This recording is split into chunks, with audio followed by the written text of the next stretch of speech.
Hello, everyone. Thanks for tuning in once again to Queen Ahmadiyyah TV presents Beyond the Realm. Okay, so please go ahead and subscribe to the channel if you haven't done so already. Be sure to click the notification bell and click the word all so that you're notified each time that I go live on this channel. If you have not been receiving your notifications, please double check to make sure that you're still subscribed to the channel because you know how they do out here in these YouTube streets. Okay? Now, with that all being said, let's get ready to get into it. All right, hello, Mike, Hiram X, Cherokee Descendant King, Intergalactic Wit, Latavia, Kathy B, Blackfoot, Brother Sly is the Black, Melanated Brown, Misfits, General Louverture, Nichelle, Original Man 718, Cutie Tootie. Okay, let's get into it, people. This is another story about possession and exorcisms. Hello, Judah Queen, Ronice, Lonnie, T.Y., Silent D is Black. Okay, so here it goes, people. So I hope you all scary folks got your sage burning. All right? Now, I know it's more scary when I do these stories at nights, but I can't always do them after dark. Okay? Although I may come back and do another one later on tonight since it's Friday. But let's get into it. The Exorcism, true story of Anna Eckland. And by the way, I do believe that Netflix made a movie about this, in case you want to watch it. I haven't seen it, but I think I saw that online. Okay, so the story of Anna Eckland is one that is not for the faint of heart. Let me put my glasses on it. Also, if anyone noticed strange chimes posted for my videos, please continue to screenshot those and email them to me. Thank you in advance. Okay. Now, the story of Anna Eckland is not one for the faint at heart. At the time of its publication in 1935, it would have been quite a terrifying and eye-opening education into the life and practices of one of the Catholic Church's more extreme solutions to troubles of demonic possession. It is, however, also a tale that willfully obfuscates the history of its subject. There are precious few facts that detail Anna Eckland's early life. In fact, even now her name is not 100% certain. She has been named as Anna Eckland, Anna Schmitz, and many contemporary reports simply called her a certain 40-year-old woman. Now, dramatic as her story was, her name was just one of the details repressed following the incidents that occurred in 1928. And this was done as a means of protection from public scrutiny, because who would want to be around someone who had taken so kindly or who had been taken into demonic possession? People wouldn't be taken so kindly to that, right? Especially with such a scary past in history. Now, of the few precious details concerning her early life, it is generally accepted that she was born in or around 1882 in Wisconsin. Now, her father was named Jacob Eckland, with her mother appearing to have left the scene while she was still at an early age. There are no records of her name, nor where she had gone, or indeed, if it were the case, what had befallen her. No one knew that either. Now, Anna was a practicing and devout Catholic who attended church several times per week and appeared to enjoy the religious ceremony and rituals of the religion. She lived out the first 14 years of her life seemingly as a normal child for the times, though her father was rumored to have been even such a simple, had made such a simple existence difficult for her. Jacob Eckland was, as far as we can tell, a difficult father at best. He was a drunk, and not only against Anna's practicing religion, but he openly would mock towards the church and its ministers. So he wasn't just going against Anna's religion, he was mocking other people as well. Now, on his deathbed, whilst his final sacrament was being administered by a priest, he scoffed and insulted him. His last words, those of hate, And though the records of the family history are not particularly detailed, he took a mistress named Mina whilst his wife was still alive, and the woman of his fancy just so happened to be either his sister or a blood or stepsister by marriage. So this was either his own sister by blood or a stepsister that he married while he was, and he started dating her and messing around with her while his wife was still in the picture. Nevertheless, she was Anna's aunt.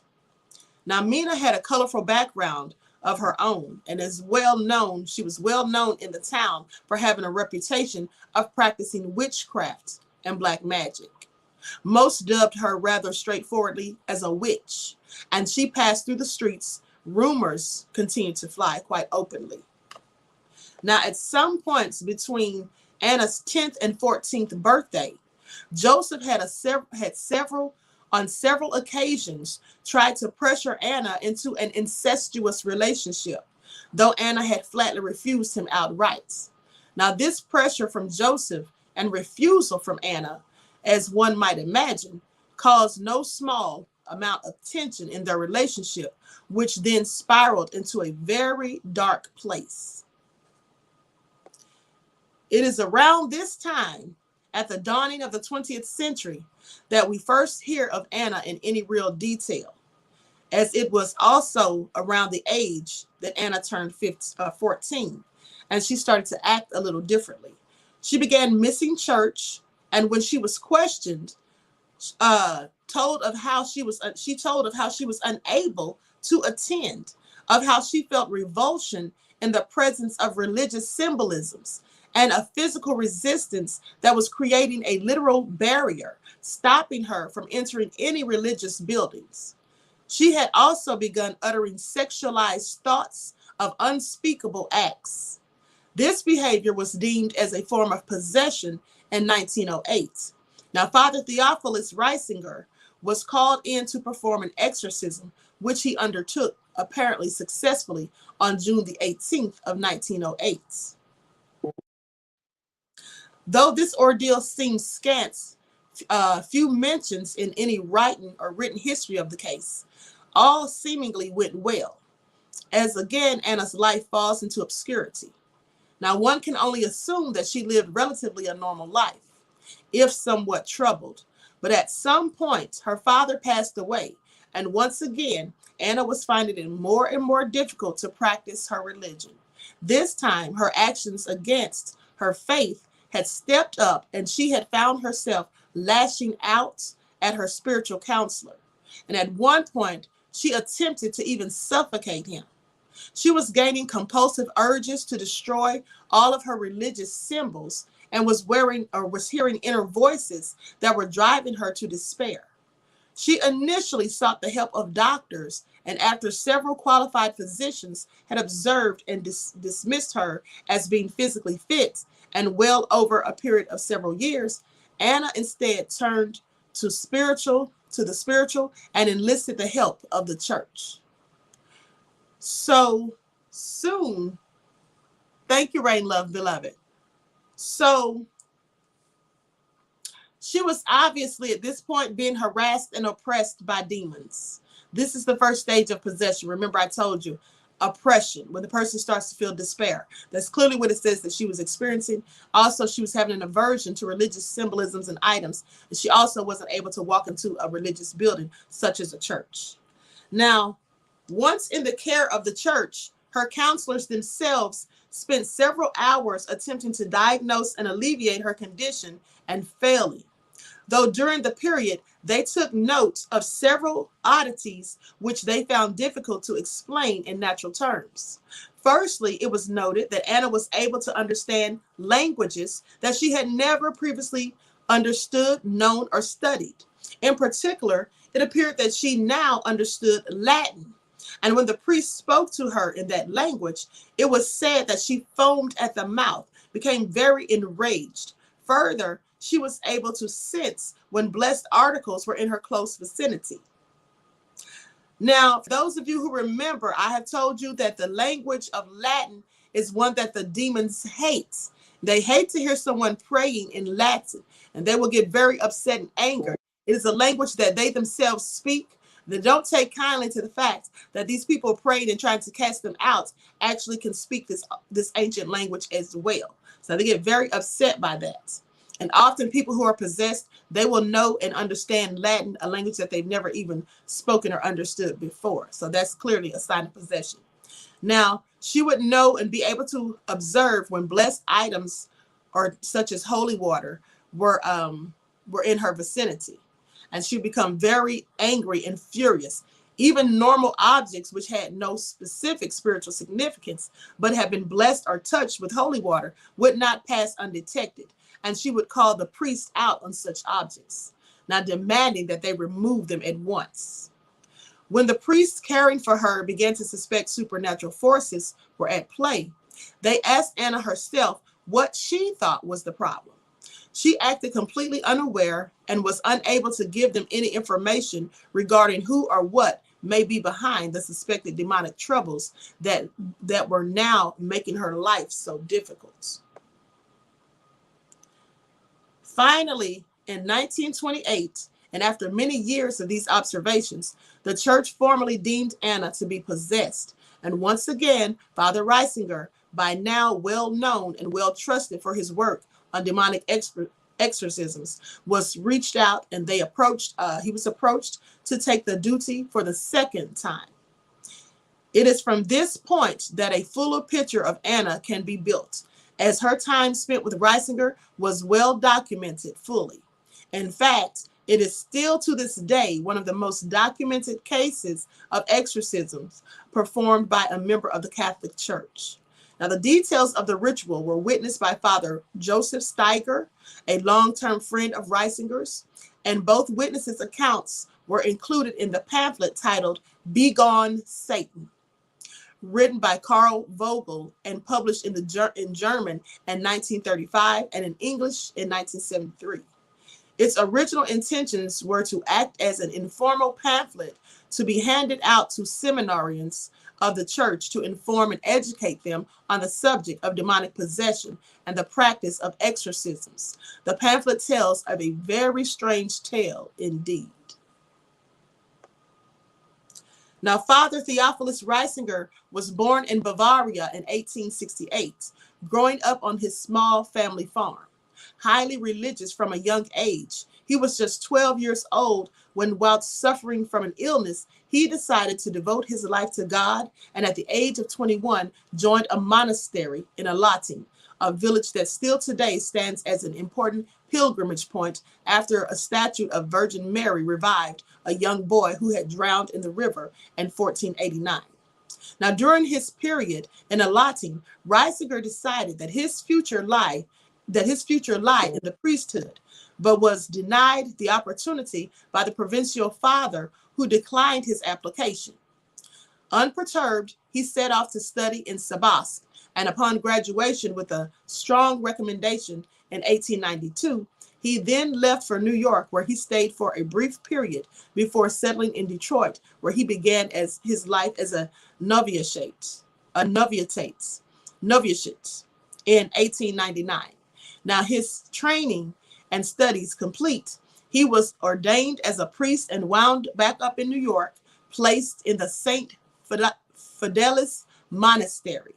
His life took a more bizarre turn in 1912, when he was transferred to Wisconsin, where he undertook exorcisms or battled evil spirits. Now, this work was not without criticism, and though he was well liked generally, it appeared there were some that were not keen on the amount of attention that he brought to perhaps the unfashionable elements of the Catholic Church. And in a short biography of his life, there was a passage that reads, "We must add that there were some, both without and within the province, who could not see eye to eye with Father Theophilus. We think it true to say that the opposition was not due to the personality of the man, but to the nature of his work, more specifically to his exorcisms." Now, indeed, his life work had been widely publicized in the press, as he had become more and more embroiled in the practice of demon extraction. No case had gathered more media attention at the time than his work on the exorcism of Anna Eckland, which saw him placed onto the cover of Time magazine, and which now loomed large over his head as he prepared to battle with her demons for the second time. Now, the drama of Anna's second exorcism in 1928 began immediately with her trip to the convent where the ordeal would take place. Now, it had been deemed appropriate that everything would be organized and undertaken in strict secrecy, and that Anna should be taken away from her home so as to not draw attention to herself and to allow her to return to a normal life after the procedure was completed. No one was to know of the events outside of those directly in contact with Anna, or those working alongside and assisting directly with the exorcism itself. Father Reisinger had thought he had found a suitable location in the convent in Earling, Iowa, though he first needed to join or to gain permission from both the Mother Superior of the convent and the pastor of the local parish to carry out the duty within his working borders. Now, the pastor, Father Steiger, was one long-term friend of Reisinger's, and so he approached, though reluctant. He agreed that if he could gain permission from the Mother Superior, then he would welcome the ritual to be performed under his watch. This was a rather disingenuous deal on Steiger's part, who expressed his fears for the practice to both Reisinger and to the bishop. He had only entered into the deal doubting that the Mother Superior would even agree in the first place. So he clearly didn't want to do it. He didn't want to be anywhere near those demons, in the presence of them. And he just was so sure that the nuns were not going to allow him to have the exorcism performed at the convents. But sadly for him, he was wrong. He was then rather dismayed to find out that Reisinger had in fact already gained the permission prior to his approach. And so the pastor anxiously stepped aside and permitted Anna to be transported to the convent where the exorcism could begin. Anna traveled by train to the convent itself, and the priest escorting her first found it necessary to make the personnel of the train aware of the situation just as a precautionary measure. Now, when Anna arrived at Earling Station, though it is documented that she was herself very willing and happy to enlist the help of the church and to submit to an exorcism, she attacked the priest who had come to meet her, lashing out and choking them. Reisinger was to arrive at the convent on the same night as Anna, but another route, he was supposed to come by another route so as to keep the pair separate until the exorcism was to begin in proper. Now, he had arranged to be driven by Steiger, whose car was apparently rather new and in perfect working order. And on the night in question, however, the car failed to start and no mechanical fault could be found. So it failed in making any headway towards the station where he was supposed to collect the priest.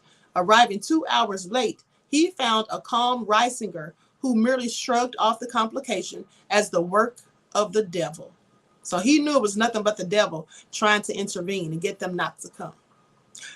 So he stated, "Will try his utmost to foil our plans." That's what he said.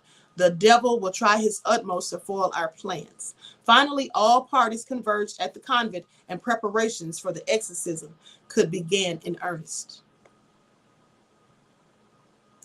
Now, on the night of August the 17th, once everyone had arrived and settled into their temporary new home of the convent, Anna immediately began emitting behavior that would terrify the permanent occupants. During their time at the convent, the nuns would assist Father Reisinger with his duties as exorcist and take care and watch over Anna. During meal preparations, one of the sisters in the kitchen took it upon herself to sprinkle holy water over Anna's meal before taking it to her room and to serve it to her. Upon entering, however, Anna displayed a trait that would happen time and time again over the coming months. The mere presence of the food, blessed as it was, enraged her, and she began purring like a cat, whilst refusing to eat even a single mouthful until it was taken away and a fresh unblessed meat a meal had been brought to her. So she already knew what the lady had done. She could detect it. Now, this reaction to and knowledge of blessed items, despite the fact that she should have no knowledge of what had happened, or that it had been blessed prior to entering the room, became a feature. This became a feature with Anna, who would howl and scream like an animal. She is described as writhing in agony on the bed whilst making various unnatural noises. They said this ugly bellowing and howling took place every day, and at times it lasted for hours. This is what Vogel wrote in Begone Satan. Now, at other times, it sounded as though a horde of lions and hyenas were being let loose. Then again, as the meowing of cats, the bellowing of cattle, and even the barking of dogs. Now, this consequently terrified the nuns who were assisting the exorcism, and drove them to create a rotating schedule that allowed for each of them to work for only a short period before being able to rest and recuperate away from the screens. This also created a second problem, that of the local villagers of Erling, who day by day during the performances of the exorcism could hear the sounds echoing from inside the stone convent's walls, and they gathered around, exchanging quiet whispers of what they believed was happening inside. Now, on the morning of August the 18th, the exorcism finally begun. Father Reisinger almost immediately came to the conclusion that it would be a very long and prolonged affair that would span several attempts, and this first episode lasted for 8 days until August the 26th, opening as it meant to go on. Now, on Father Reisinger's advice, the sisters had tied the arms of Anna. They tied the arms of Anna's dress to forego her the use of her hands, intending to stop or inhibit Anna attacking any of those present during the exorcism. Now, the priest, along with the pastor, attended mass in the morning, and then, after arming themselves with their various holy symbols, took off towards Anna's room to begin the exorcism. And as soon as Reisinger began reciting the names of the Holy Trinity, Anna leapt from the bed, slipping through the hands of the sisters assisting the ritual, and landed. And as documented and witnessed by 3 priests and several nuns, she landed atop the door, sideways on the wall, where she clung, spitting, growls, and murmurs. It took all present a moment to regain their composure before prying her down and lying her back on the bed, and further assistance could be called to help to hold Anna down to the bed. The bed frame, they had to hold her down to the bed frame so that she could not repeat that trick. Now, can you all imagine that? She jumped up on the door, like literally the top of the door, and was sideways on the wall. That would have been all I needed to see at that point. Okay? Now, although Anna had not eaten well for weeks, and not at all during the days of the exorcism, she began to froth at the mouth, vomiting vast quantities of substances. And at times, this was described as a fluid, and others as real physical objects, such as tobacco leaves and spices. She had reportedly only taken a few spoonfuls of water and milk on the mornings of the exorcisms. However, during the ritual itself, they said that she would vomit up 20 or 30 times a day these bizarre expulsions at times described as quantities that were, humanly speaking, impossible to fit inside of a normal human being. Throughout it all, the room filled with a foul stench, and Anna remained comatose, her eyes and mouth closed, apparently completely unaware of any commotion or physical goings on. In her comatose state, she just lay there with her lips unmoved.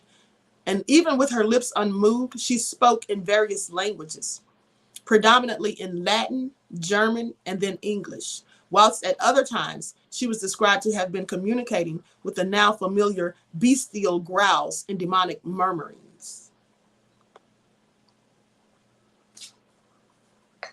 So crazy, people.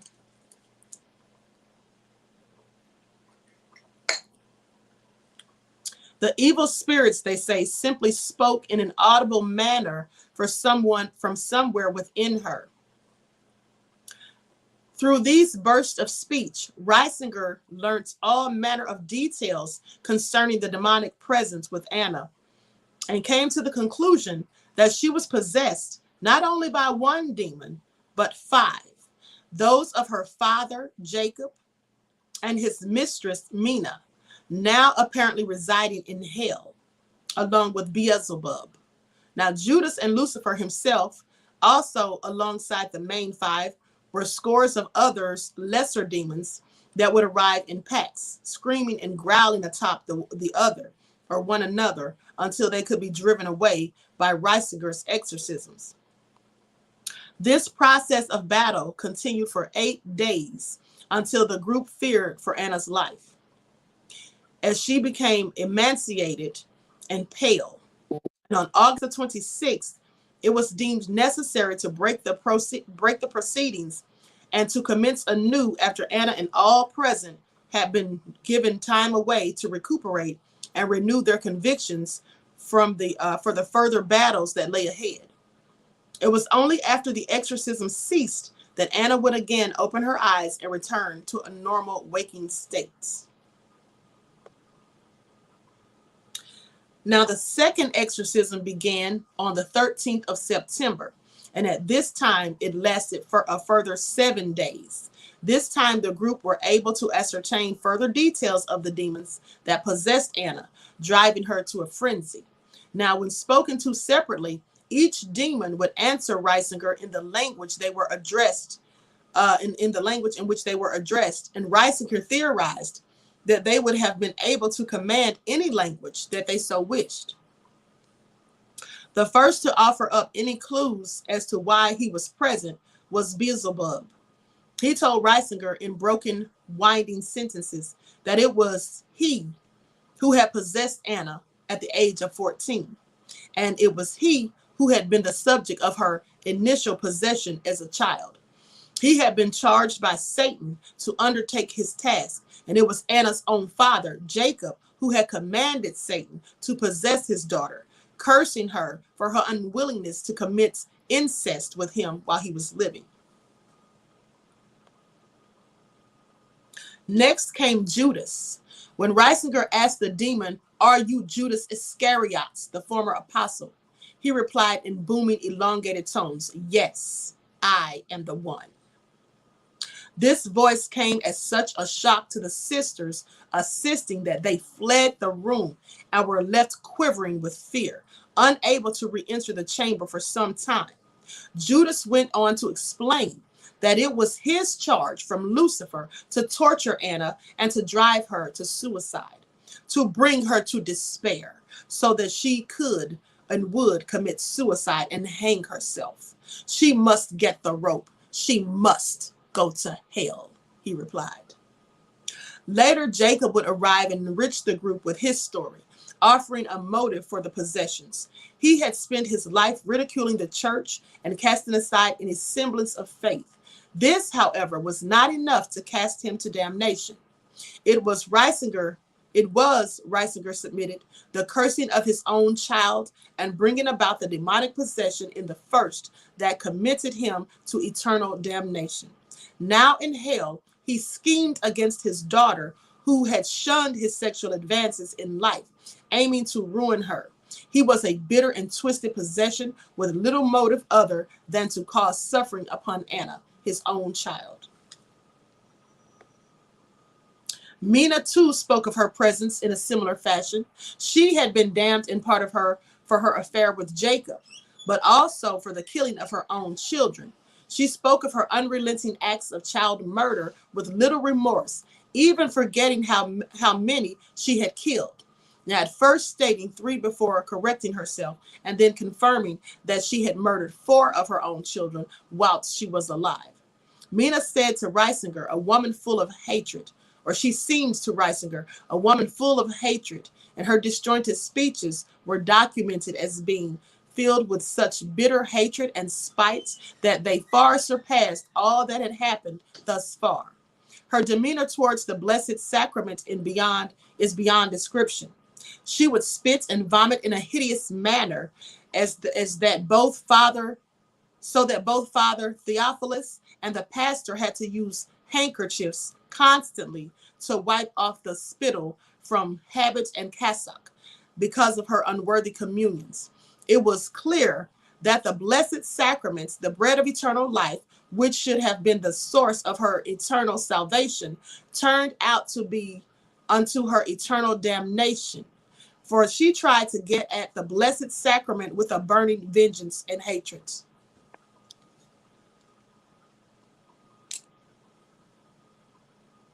Let me tell you all something. This is very strange because as I'm reading this, I'm realizing something. Hold on, let me go to the chats. Got your sage burning. Okay. Let me tell you all something though, right? Silent D says block Joe 32.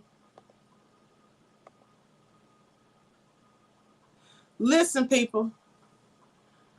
This is all weird because as I'm reading this story, now I'm remembering the dream that I had last night. It was a very strange dream. And I was wondering what the dream was all about. There was a priest, and it was me and it was some other woman. I don't remember who she was, but we had met him in this building, and we were talking to him. And then he started talking crazy like he was possessed. And then he started spitting at us. And so now as I'm reading this and it said that she kept spitting at the priest, I'm thinking I was dreaming about this story that I'm telling. How crazy is that, right? But let me continue. Now, these details were offered in broken fragments. Actually, that's just folk alerting me about Joe 32. I just saw it in the chat, but I'll put it up close. Oh, okay. Okay, beloved. These details were offered in broken fragments and shattered conversations throughout. Hordes of lesser demons would break in the stream of questioning with their howling and protestations of pain and suffering, while these interrogations were underway. Now, Anna's bizarre behavior continued, and at times she became so light in her body that she appeared to levitate above the bed, and at others so heavy that the weight crushed her into the bed sheets, bending the legs of the iron-framed bed. She verbally assaulted those present and spoke of their sins for which they had never confessed. Those present continued to fear for her life as her body became red and swollen to the extent she was unrecognizable, and all feared that she would burst, only for her to then become emaciated and pale, hard to the touch. Her extremities stretched and elongated, and her lips became swollen compared to the size of her hands. The room itself became a stench-filled pit of despair, and none could remain for any period of time. Once again, the exorcism was stalled, and on the 20th of September, after another 7 days of ritual, was suspended in fear for the life of Anna and the health of those present. It was around this time that the whole affair was wearing heavy on Father Steiger, who had been taunted by Lucifer in an attempt to turn him against Reisinger. By now, he had come to doubt his involvement with the case, and a sense of foreboding fell upon the priest, which, as it turned out, was not altogether unfounded. Throughout the periods of the exorcism, the many demons speaking through Anna would berate and utter torturous ramblings towards those present, and none received more of those taunts than Father Steiger. He found it difficult to sleep at nights and told of how rats were scratching in his walls night after night, or how the prolonged disturbances or how his room would vibrate and rumble. In both cases, once he had given prayer and equipped himself with his religious symbols, the problems would then cease. But the prolonged disturbances had begun to take a toll on his well-being. He voiced his agitations directly with Reisinger, who had been a lifelong friend to Steiger, but whose presence now brought about a feeling of annoyance to the troubled Pastor Reisinger, as usual. And now, as usual, it took all that he had, and he took all that came upon him in stride, assuring him that it was but the work of the devil and that he was working to dislodge their friendship or their relationship. Not wholly relieved, Steiger reluctantly continued in his assistance, and so it was so. Now, that on one evening during the second period of the exorcisms, Lucifer was able to carry out a threat, this time directly on his life. It had not been unusual for Steiger nor all those present to listen to prolonged speeches containing threats at one time or another. And at one time, the devil had told Steiger of how he would regret his involvement once the parish would turn against him under the puppeteering of the devil. He says, I'll incite the whole parish against you. The devil said, I will culminate you in such a way that you will no longer be able to defend yourself. Then you will have to pack up your stuff and leave in shame and regret. On this occasion, however, the threats that came from the demon were of a different nature. He says, I cannot harm God directly, but I can touch you in his church. Just wait until the end of the week. When Friday comes, then. The demon tailed his sentence off ominously.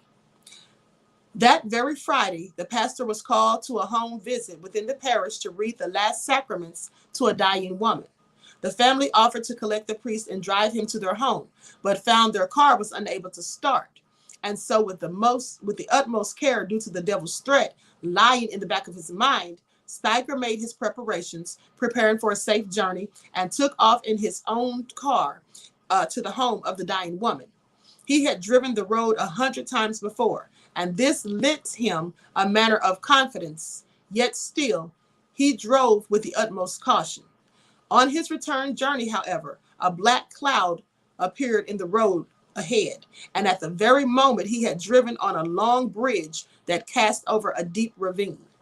The car slammed into the railings of the bridge, overturned, and was left hanging over the edge, precariously balanced, and leaving Steiger tilting over the edge. A moment for either life or death. As luck would have it, he had suffered no serious physical injury and was able to crawl out from underneath the wreckage, where he was met by a local farmer who had heard the accident and driven to the scene to offer aid. Now, the farmer drove Steiger first to the doctors, who declared him fortunate and fit. Then after, back to the convent. As Steiger entered the room containing Anna, the devil filled the room with laughter. I certainly showed him up today. What about your new automobile? That dandy car, which was smashed to smithereens. It serves you right. Now, for the remainder of the exorcism, the devil would repeat the incident to Steiger, threatening him to be ready for a whole lot more fun.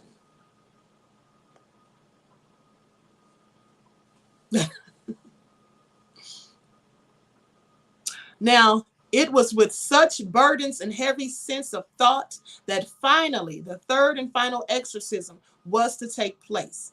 This time, driving all involved to the limits of their physical and mental conditions. Now, on December the 15th of 1928, the group began what was to become the third and final session of the exorcisms. And as was usual, the stench, the growls, and the insults continued as expected. From morning until night, they battled with the demonic entities. Steiger deemed himself unfit and unable to be present for much of the final session. Having reached a breaking point, he found himself other work throughout the parish and kept away from large periods, but assisted Reisinger when he could. Now, over the past two exorcisms, many of the lesser demons had been driven away, and now A final battle awaited between the exorcist and the four main perpetrators of the possession. Reisinger, sensing victory, took it upon himself to continue the exorcism throughout the nights, and for 3 days and nights, he continued the rituals non-stop. Many were concerned that he would collapse and gave his appearance so that to that of a walking corpse. He had spent every ounce of his strength, and finally on December the 22nd made a significant breakthrough when Anna sprung from the bed, levitating so that only her heels barely touched the sheets. Exhausted, Reisinger commanded the demons to hell. Reisinger later admitted to a vision of the room circled in flame, with Lucifer and Beelzebub standing in the corner, seething in rage with their ability or their inability to assault the priest. He described Lucifer as tall with matted black fur on his lower hooved body. At the end of the vision, the room shook and rumbled with a vast energy before falling silent. Anna collapsed back onto the bed, opened her eyes and smiled, stating simply, "My Jesus, mercy, praise be Jesus Christ." The demons had departed, and with that, the exorcism ended. All that was left of the months of struggle was a foul stench that permeated throughout the room. Over the following months and years, Anna's life reportedly returned to normal. She continued practicing her faith with only a few small possessions and none that she could not handle alone. She returned to the convent 4 months later to express her thanks and was in good spirits and health. The convent itself fared less well. However, with every nun present during the time of the exorcisms putting in for a transfer, they all left after that.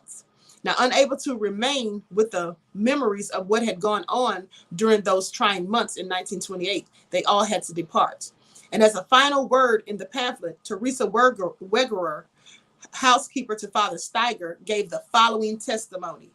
And this is what she said. She said, "I was a witness to almost the whole period of the exorcism of the Eckland possession case, and I can truthfully say that the facts mentioned in Begone Satan are correct. Some of the scenes were even more frightful than described in the booklet. There is not the slightest doubt in my mind that the devils were present, and I will never forget the horrible scenes, vile, filthy, and dirty, as long as I live." Now, the descriptions and witness accounts of the exorcism of Anna Eckland are at times bizarre and at others completely fantastical, as far as any skeptical person might understand. Whether or not we believe them is a matter of each of our own personalities, however. But it remains fascinating both in its ability to conceptualize an abstract aspect of faith and psychology, and in the sheer amount of international attention and scrutiny that came from the case. Even 80 years later, her exorcism remains as a pivotal case and has influenced generations of fiction and popular media on the subject. As far as Anna Eckland is concerned, after the ordeal, she appeared to have finally been able to cast aside her demonic possessions and vanished into history with only a few short lines of reassurance that for the best part of her life, she no longer suffered with demonic influence and seemingly lived out her days peacefully and able to embrace her Catholic faith. Reisinger continued with his work as a priest in the Catholic Church, undertaking his more standard duties alongside exorcisms until on the 9th of November, 1941, when he passed away peacefully in his sleep at the age of 73.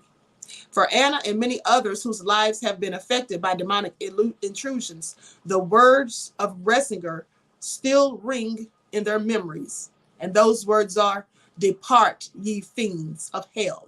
Begone, Satan." Woo, honey, that was scary. Melanated Brown says, "I can't blame them for leaving." I can't either. They're better than me because I would not have been anywhere near there. Okay? God, the power of Christ compels you. Melanated Brown, cut it out. Good for her, but I still wouldn't be effing with her. Me either, honey. Mm-mm. No, no, no. So that was crazy, but that was a good story, right? Nichelle said chilling. Yes. Okay. I'm at work. I had my sage. I'm at work wishing I had my sage, says J Love the Queen. I know, right? So anyway, that is the story of Anna Eckland. And yeah, that was scary just listening. Wow. Okay. So listen, like I told you all, they have a movie about it that is on Netflix. Okay. Very scary. So I hope you all enjoyed the story, right? And I'm going to go ahead and conclude the broadcast. Don't forget, if you have any screenshots to send me, just send it to my email. Want to thank you all for tuning in. Make sure you like and share the video. Make sure you subscribe to the channel if you haven't done so already. Click the notification bell. Click the word all so that you're notified each time I go live. And don't forget to follow me on Instagram at Queen Ahmadiyyah Shakur, on Instagram at divine_goddess_27, Twitter at dgoddess27, Brighton and Patreon at Queen Ahmadiyyah Shakur. So until next time, Royals, I will talk to you all again soon. And don't forget to tune Black in to Authentic Black Goddess TV and to the Queen Ahmadiyyah Shakur TV show at 6 p.m. for your daily vitamins. Peace.